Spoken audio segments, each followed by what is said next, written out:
महाराज आम्हाला माफ करा। सिंधुदुर्गामधील राजकोट किल्ल्यावरील जो छत्रपती शिवाजी महाराजांचा पुतळा होता तो वारा आणि पावसामुळे पडलेला आहे। हा पुतळा का पडला यावरून आता महाराष्ट्रात राजकारण चालू झालेले आहे। तर तुम्ही बघत आहात हा पुतळा 28 फुटाचा होता आणि जयदीप आपटे कलाकाराने हा पुतळा बनवलेला होता। जयदीप आपटे हा फक्त 24 वर्षाचा तरुण हा ठाण्यामध्ये राहणारा ह्याने हा पुतळा बनवला। या पुतळ्यामध्ये जर तुम्ही बघितलं की ब्राउन्स धातूचा उपयोग केला होता। जयदीप आपटे हे प्रोप्रायटर आहेत आर्टिस्टिक कंपनीचे। आर्टिस्टिक कंपनीने याच्या अगोदर एकही असा कोणता पुतळा बनवला नव्हता।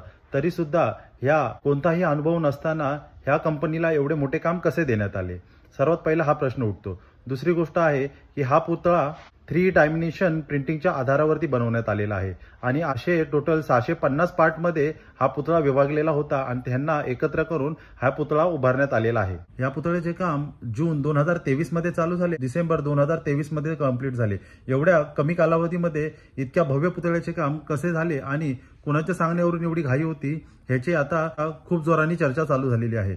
तरी ह्या पुतळा बनवत असताना जयदीप ह्याचे ट्विट आणि जयदीप यांनी केलेल्या पोस्ट आता सोशल मीडियावर व्हायरल होत आहे। जयदीप यांनी एक पोस्ट केली होती की छत्रपती शिवाजी महाराजांची जो पुतळा आहे तो बनवताना त्यांनी सर्व गोष्टीचे खूप बारकाईने लक्ष दिलेले आहे।